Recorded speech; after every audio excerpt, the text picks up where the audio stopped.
Քերծվածքակայուն, ջրադիմացկուն եւ հարվածակայուն լամինատների նշված տեսականին ձեռք բերեք իդեալ համակարգի խանութ սրահներից 1 քառակուսի մետրը սկսած ընդամենը 2450 դրամից։ Ձեր կրթության նախարարից մի քանի հարց տամ, տեսեք, ընդհանուր իսկ կամ դեպի մասնավոր թվայնացման գործընթացն ստում է սա կարևորություն ներկայացնում ինչպես մեր համար, այնպես էլ ձեր համար ցանկանայի ներկայացնենք մեր թվայնացման գործընթացը, իրավական գործընթացների թվայնացումը, որ փուլում ենք եւ ինչ քայլեր ենք ձեռնարկելու։ Տեսեք, մեզ անընդհատ մեղադրում են նրա մեջ, որ մենք դանդաղում ենք մեր բարեփոխումների մեջ, մենք ենք բախվում ամեն օր սրա հետ։ Ես ձեր հետ լիովին համաձայն եմ, մենք չենք կարողանում եւ չպետք է իրականացնենք այնպիսի բարեփոխումներ, որոնք մյուս օրը կտան իրենց արդյունքը, իրականում եթե իրական բարեփոխումը անհրաժեշտ է որոշակի տարիներ է, դա նման է, չգիտեմ, էլի, սերմը դնելուց հետո տարիներ է պետք, որպեսզի մենք կարողանանք ձևավորենք, ինչ-որ համակարգ եւ դրանից կարողանանք օգտվենք։ Բայց այդուհանդերձ դատարանի բեռնաթափման հետ կապված, տեսեք, մենք 7 տարիների ընթացքում մենք անընդհատ դատարանների բեռնաթափման ուղղված օրենքներ ենք ընդունում, ցանկացած դատաիրավական փոփոխության հիմքում ընկած է դատարանների բեռնաթափման ինստիտուտը, բայց էլի բողոքները գալիս են, որ գործերը երկար են քննվում, ողջամի ժամկետները չեն պահպանում եւ այլն։ Ինչ ունենք այստեղ անելու, գուցե ոչ այնքան բարեփոխումների կարիք ունենք, որքան վերլուծության եւ հասկանալու համար, թե ինչ պատճառներ կան այդպիսի ձգձգումների։ Մյուս հարցը, որը պետք է ձեզ տամ, որովհետև սա որոշակի առումով follow-up այն մեր քննարկումները, որոնք ծավալվել են քրեական եւ քրեական դատավարության օրենսգրքերի ընդունման ժամանակ, տեսեք, մենք ըստ էության մասնավոր մեղադրանքի ինստիտուտն ենք ներդրել եւ այստեղ արդյոք առկա է անհրաժեշտ գործիքակազմ, որպեսզի քաղաքացին կարողանա, ուժողը կարողանա դատարանում պաշտպանի իր շահերը, այնպես ինչպես դա հնարավոր էր նախկինում։ Թեև մասնավոր մեղադրանքի ինստիտուտը ես կարևորում եմ եւ պետք է այստեղ վերլուծությունը հասկանանք, թե ինչքանով արդյունավետ ենք այն կարողանում իրագործել։ Մենք վերջի շրջանում եւ դուք էլ արտադրության նախարարությունում աշխատանքի տարիներն այնուհետեւ դատախազությունում իհարկե բախվել եք նոր խափանման միջոցների ներդրման հետ, ես կուզենայեմ գնահատենք վերջինիս արդյունավետությունը, հաշվի առնելով այն, որ մենք վերջ շրջանում շատ ակտիվ սկսել ենք այն կիրառել եւ վերջին, հարցը, որը ինձ թվում է ուզում եմ բոլորիս գրեթե չկատարված հանձնարարականները, գիտեմ, որ մեկը պայմանավորված են ազգային ժողովի կողմից էթիկայի հանձնաժողովի ձևավորման հետ, տեղեկացնեմ նաեւ մեր գործընկերները, մենք արդեն ունենք ոչ պաշտոնական շրջանառության մեջ գտնվող նախագիծ, նախատեսում ենք մարտի վերջ ունենալ աշխատանքային քննարկումներ դիմադիր գործընկերների հետ, որովհետեւ կարողանանք կոնսենսուսային տարբերակ պատրաստենք, բայց այդուհանդերձ, որոնք են չկատարված հանձնարարականները, այսքանը եւ լավ վերջինս ասես կարճ ասեմ, բանտային բնակչության վիճակն ինչպես է մեզ մոտ եւ բանտային բնակչության վիճակը, այսքանը շնորհակալ։ Ես կփորձեմ չմոռանալ, քանի որ գրի չառա, դուք կհիշեցնեք ինձ։ Առաջին հարցը վերաբերում էր թվայնացմանը, թվայնացման օրակարգը մեր բազմաբովանդակ է, կարելի է այդպես ասել, բազմաթիվ ծրագրեր ունենք բոլոր ուղղություններով, բոլոր իրավական գործընթացները ցանկանում ենք թվայնացնել եւ վերջերս թվայնացման խորհրդում քննարկվեց երկու հարց, որը սեղանին դրել էր քննարկման հենց նախարարությունը, դրանցից մեկը վերաբերում էր նոտարական գործունեությանը, e-notary ծրագրի մասին է խոսքը, որի տեխնիկական առաջադրանքը փաստացի թվայնացման խորհուրդը հաստատեց եւ մենք ապագայում ունենալու ենք նոտարական գործունեության իրականացման էլեկտրոնային համակարգ եւ հնարավորություն հեռավար գործարքների իրականացման մեր քաղաքացիների համար, որպեսզի քաղաքացին տանը նստած կարողանա կամ գտնվելով արտասահմանում կարողանա իրականացնել գործարք, որը պահանջում է նաև նոտարական հաստատում։ Հաջորդ հարցը վերաբերում էր ծանուցումների ստացմանը էլեկտրոնային եղանակով, կարծում եմ դուք եք տեղյակ, որ այս հարցը տարիներ շարունակ քննարկվել է եւ մեզ հաջողվեց այդ հարցն էլ բարեհաջող կերպով քննարկել թվայնացման խորհրդում եւ մեր առաջարկած կոնցեպտը արժանացավ հավանության թվայնացման խորհրդի կողմից, հիմա արդեն պետք է զբաղվենք օրենսդրական առևտրական փաթեթների մշակում արդեն իսկ կարծում եմ նախագծերը մենք մշակում ենք, որպեսզի հնարավորություն ունենան քաղաքացիները ծանոթվել էլեկտրոնային հարթակի միջոցով, իհարկե այն քաղաքացիները, որոնք ունեն որոշակի առանձնահատկություններ, մասնավորապես մեր մեծահասակները, տատիկները, պապիկները, որոնք թվայնացված չեն, կարելի է այդպես ասել, եւ որոշակի խումբ անձինք եւս, որոնք օբյեկտիվ հնարավորություն ունեն էլեկտրոնային եղանակով ծանոթվելու, կշարունակեն ծանոթվել թղթային եղանակով, հայ-փոստի միջոցով, բայց մյուս բոլոր անձինք, որոնք ունակ են ծանոթվել էլեկտրոնային եղանակով, այսուհետ կհամարվեն պատշաճ ծանոթված, երբ ծանոթվեն էլեկտրոնային համապատասխան եղանակով, շատ մանրամասներ հիմա չներկայացնեմ, ենթադրում եմ, որ հետո քննարկման առիթներ կլինեն։ Մյուս գործիքների հետ կապված արդեն նախորդ թիվ նշեցի, որ դատավարությունների մասով ենք իրականացնում այդ գործընթացը, յուրաքանչյուրը մի փուլում գտնվում է, որ մեկը օրինակ արդեն համակարգը ստեղծելու փուլում, մյուսը տեխնիկական առաջադրանքի մշակման փուլում եւ այլն։ Զուգահեռ նաեւ ռեգիստրի մեծ ծրագիրն է այս պահին իրականացվում, պետական ռեգիստրի իրավաբանական անձանց գրանցման, ինչպես նաև մեկ առանձին ծրագիր ունենք, որը վերաբերում է դատական արխիվին, նոր նախաձեռնություններ ունենք նաև, որոնք մեր գործընկերների հետ պետք է քննարկենք, մասնավորապես ներքին գործերի նախարարության մեր գործընկերների արդեն նախնական քննարկումներ ունեցել ենք, որ վերաբերում է միասնական վիճակագրության վարմանը, որը շատ կարևոր է, եւ այդ նախաձեռնությամբ էլ մեր գործընկերների հետ միասին կամ չգիտենք իրական ով կառաջնորդի հենց այդ նախաձեռնությունը եւ էական էլ չէ, կարևորը կառավարության տեսանկյունից, որ մենք ի վերջո այդ ծրագիրը ունենանք, Էլի ունենք ոլորտներ, սնանկության գործիքի մասին արդեն ասեցի, մի խոսքով այն բոլոր գործիքները, որոնք որ ենթադրում են թվայնացում, այդ ուղղությամբ աշխատանքներ տարվում են։ Դա է մեր թվայնացման օրակարգը, բավականին լայն մեծ օրակարգ է։ Հաջորդ հարցը վերաբերում է դատարների ծանրաբեռնվածությանը, դատարների բեռնաթափմանը, ճիշտ էր շեշտադրումը, որ տարիներ շարունակ դատարների բեռնաթափման ուղղված աշխատանքներն իրականացրել ենք օրենսդրական բարեփոխումների ճանապարհով եւ համաձայն եմ նաեւ ձեր դիտարկման հետ, որ մենք մեծ ուսումնասիրություն պետք է անենք հասկանալու համար, թե իրականում որտեղ են այդ խնդիրները, որոնք հանգեցնում են ծանրաբեռնվածության աճին եւ ուզում եմ ասել, որ արդեն մեկ-երկու ամիս է, որ աշխատանքները պրակտիկայի ուսումնասիրության նախարարությունում մենք սկսել ենք, իհարկե այս առումով դեռ սահմանափակ ռեսուրս ունենք, բայց ես հույս ունեմ, որ մոտ ապագայում կկարողանանք պրակտիկայի նորմալ վերլուծություն անել եւ նաեւ խնդիրներ վերհանել, թե որ օղակում են ամենաշատ կարծրացած խնդիրները, այդ թվում այդ խնդիրները կարող են լինել միջդատական վարույթի շրջանակներում եւ դատական վարույթի շրջանակներում եւ այլն։ Եվ իհարկե հաջորդ տարբերակը դա կարգապահական վարույթների իրականացումն է։ Մենք որդեգրել ենք մոտեցում առ այն, որ օրինակ արդարադատության ուշացումը պետք է անհետևանք եւ անպատասխան չմնա, բայց միևնույն ժամանակ բոլոր ուշացումների մասին չի խոսք, այսինքն նրանք, որոնք որ ունեն օբյեկտիվ հիմնավորումներ եւ պատճառաբանություններ, իհարկե չպետք է հանգեցնեն պատասխանատվության, բայց կան այնպիսի դեպքեր, երբ այդ ուշացումներն այնպիսին են, որ չեն հիմնավորվում,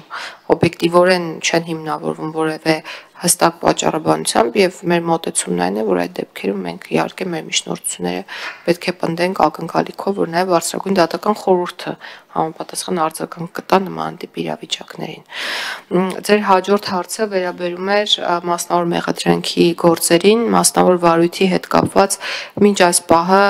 իրականում նախադրյալները միայն օրենսդրական համատեքստում էին ստեղծված, ոչ գործնականում, մի պարզ պատճառաբանությամբ, որ մասնագիտացված դատավորների ընտրություն տեղի չէր ունեցել, բայց վերջին քննարկման ընթացքում բարձրագույն դատական խորհրդի նախագահն ասաց, որ արդեն այդ խնդիրը լուծված է եւ համապատասխան դատավորները կան, որոնք կարող են նաև քննել մասնավոր մեղադրանքի գործեր։ Եթե հարցին այլ կողմից նայենք տեղեկացվածության հետ կապված քաղաքացիների, ապա գուցե պետք է փոքրինչ ավելի շատ աշխատենք հանրային իրազեկվածության կտորի վրա, որպեսզի ապահովենք մեր քաղաքացիների կողմից իրենց իրավունքների անխոչնդոտ իրականացումը։ Հաջորդ հարցը, եթե չեմ սխալվում, խափամամիջոցներին էր վերաբերում, այլընտրանքային խափամամիջոցների մասին էր խոսքը, այստեղ անհանգստացնող վիճակագրություն ունենք եւ հարցը ուզում ենք նաեւ մեր դատական իշխանության մարմինների հետ էլ կոմունիկացնել։ Տեսեք, երբ մենք քրեական օրենսգիրքը ընդունում էինք 2021 թվականին, մենք շեշտադրում ենք այլընտրանքային խափամամիջոցները այն համատեքստում, որ դրանք պետք է գան նվազեցնելու ազատությունից զրկելու հետ կապված խափամամիջոցների կիրառությունը, բայց ցավոք սրտի այս պահին չունենք նման տենդենց, ունենք հակառակը, ունենք կալանքների աճ եւ ունենք նաեւ տնային կալանքների աճ, այսինքն այս պահի դրությամբ եթե այս թվական տվյալներ փորձեմ ներկայացնել, երևի 1600-ի կարգի կալանավոր ունենք, թիվը աճել է ավելի կալանավորների, ավելի մոտ 1600-ի կարգի է, չեմ ուզում ուղղակի սխալ թվական տվյալներ հնչեցնել, եւ զուգահեռաբար աճում է նաեւ այն անձանց թիվը, որոնց նկատմամբ խափամամիջոցը ընտրվում է տնային կալանքը կամ վարչական վերահսկողությունը։ Իհարկե վարչական վերահսկողությունը լավ, բայց տնային կալանքի թվերը էլի անհանգստացնող շատ են, մասնավորապես գրեթե 1000 այս պայդրությամբ շահառու կա,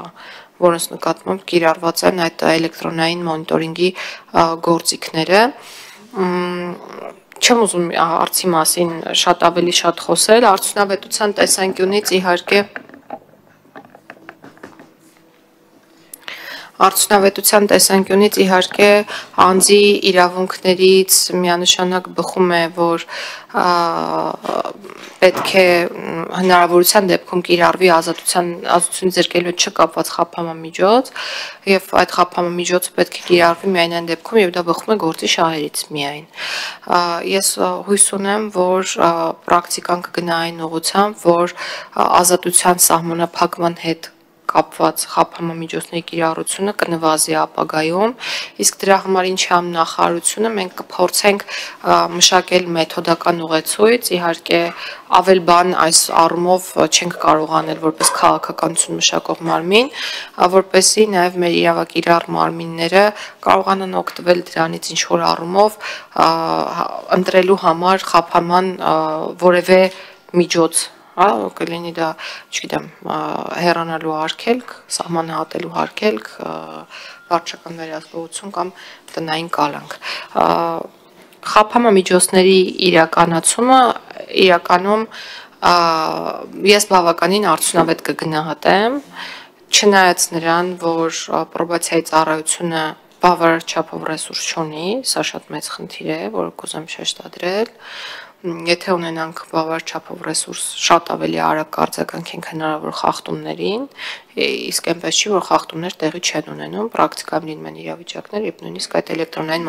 մոնիտորինգի սարքերն են վնասվում մեր շահառուների կողմից։ Իհարկե խախտումներին շատ աչալուրջ ենք եւ համապատասխան հետևանքներ ունենում են խախտումները եւ փախուստի դեպքերը մասնավորապես, այդ դեպքում իհարկե գործիքակազմն այն է, որ միջնորդությամբ պետք է հանդես գանք, որպեսզի դատարանը փոխի խափամամիջոցը։ Ազատազրկվածների հետ կապված հարցը, քանի որ կապված է այս հարցին, կուզեմ դրա մասին խոսել, ինչպես է մեր բանտային հանրությունը իրեն զգում։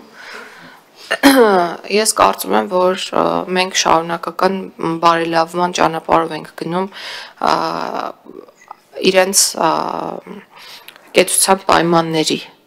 այսինքն ապրուստի պայմանները բարելավելը կամ լավ պայմաններ ապահովելը պետության պոզիտիվ պարտականությունն է եւ նաեւ պոզիտիվ պարտականությունն է բժշկական պաշար սպասարկում ապահովելը։ Կենցաղավարման տեսանկյունից շատ բարելավումներ ունենք, ես խոսեցի վերանորոգման աշխատանքների մասին, որոնք միտված են հենց այդ պահման պայմանները բարելավելուն եւ դրանք պետք է կրեն շարունակական բնույթ։ Սննդի մասով ունենք նոր գործընկեր, ներողություն, որից մեր ազատություն զրկված անձին ըստ էության գոհ են, դժգոհություններ չեն հնչել։ Մենք քաղաքականություն ենք որդեգրել բավականին ճկուն, որպեսզի հնարավորինս արագ տեմպերով եւ հաճախ վերանայենք գոտիները պատժի կրման, այսինքն անվտանգային գոտիները հնարավորինս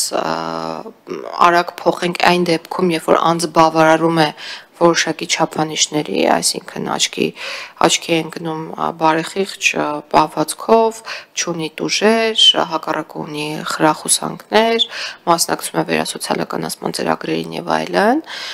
եւ նաեւ զուգահեռաբար փորձում են կատարելագործել պատժից պայմանական վաղակետ ազատվելու հետ կապված կառուցակարգերը, որպեսզի ավելի անհատական մոտեցում կարողանանք ցույց տալ յուրաքանչյուր կոնկրետ դեպքում կոնկրետ դատապարտելն, այսինքն մենք գնալու ենք այն ճանապարհով, որ բալային համակարգից փոքր-ինչ անցում կատարենք դեպի անհատականացման պլանի համակարգ, որ յուրաքանչյուր դատապարտյալի հետ կապված կարիքների մասնավոր գնահատում լինի եւ անհատական պլան մշակվի նրա վերասոցիալականացման ճանապարհի, այսպես կոչված, եւ այդ աշխատանքներն էլ ենք իրականացնում։ Իհարկե ունենք շատ խորացած խնդիրներ պատժի կրման պայմանների հետ կապված երկու քրեակատարական հիմնարկներում մասնավորապես դրանից մեկը Նուբարաշեն քրեակատարական հիմնարկն է, որը որ պետք է օր առաջ փակվի, այս ուղղությամբ որդեգրել ենք այլընտրանքային մոտեցումներ, քան նոր քրեակատարական հիմնարկի ստեղծումն է, որովհետև դա բավական երկար ժամանակ կտևի եւ հիմա պետք է փորձենք ավելի փոքր հիմնարկ կառուցելու կամ նախկինում եղած որոշակի տարածքներ վերանորոգելու ճանապարհով գնալ, որպեսզի 1-ից 2 տարվա ընթացքում գոնե Նուբարաշեն քրեակատարական հիմնարկ եւ դատապարտյալների հիվանդանոցը կարողանանք փակել։ Վերջինի մասով ավելի սեղմ ժամկետներում կկարողանանք ծրագիրը իրականացնել, որովհետև մոտ ապագայում մեր առողջապահության նախարարության գործընկերների հետ կբացենք Արմավիրի ստացիոնարը, որը վերազինման փուլում է գտնվում եւ դատապարտյալների հիվանդանոցից մեր անձանց անազատության մեջ գտնվող կտեղափոխենք Արմավիր, հոգեբուժական խնդիրներ ունեցող անձանց պահման հետ կապված լուծումներ ենք մտածում համապատասխան վայրերում հնարավոր պայմաններ ստեղծելու եւ դա էլ կիրականացնենք եւ վերջ-վերջո դատապարտյալների հիվանդանոցին եւս հրաժեշտ կտանք։ Մյուս հարցը վերաբերում էր Գրեկոյի հանձնարարականներին, 6 մասնակի կատարված ունենք, մեկը ճիշտ է էթիկայի հանձնաժողովներ վերաբերում, մյուս բոլորը վերաբերում էին դատավորների գնահատման ու էթիկայի հանձնաժողովին, ինչպես նաև խորհրդատվական մարմին ստեղծելուն ու նաև բարձրագույն դատական խորհրդի որոշումներ բողոքարկելուն, այսինքն բոլոր ոչ չկատարված կամ մասնակի կատարված ըստ էության դիտարկումները վերաբերում էին հենց դատական համակարգին, գիտեք գնահատման հետ կապված գնահատման հանձնաժողովի ձևավորման կարգի եւ գործունեության մասով արդեն իսկ նախագիծը շրջանառվել է եւ այսօր քննարկում էինք վերջնական խմբագրումները իրականացնելու հնարավորությունը եւ դա վարչապետի աշխատակազմ ուղարկելու հնարավորությունը, մյուս առաջարկների հետ կապված պետք է իհարկե քննարկենք, այնտեղ եթե չեմ սխալվում նաեւ PPT-ների մասով բարեվարկության ստուգման պահանջներ կային որոշակի, որոնք դեռ խորությամբ նաև ձեր հետ չեն քննարկել, բայց այդ առումով կրկին կարծում եմ մոտ ապագայում քննարկումներ կլինեն, հուսալով, որ բոլոր հարցերին լուծումներ կգտնենք եւ մյուս շրջափուլի ժամանակ գնահատականը կլինի ավելի լավը, քան այսօր, բայց ուզում եմ արձանագրել, որ արդեն իսկ 4 շրջափուլի արդյունքները նախորդ տարվա հետ համեմատ ավելի լավն են, նախորդ թիվ 9 էր, 9 կատարած, 9 չկատարած, 12 կատարված եւ 6 մասնակի կատարված, որը ըստ էության չկատարված չունենք, ինչը բավականին լավ արդյունք է կարծում եմ, եթե համեմատենք այլ պետությունների հետ, եթե էլի եք հարց տվել, չեմ հիշում։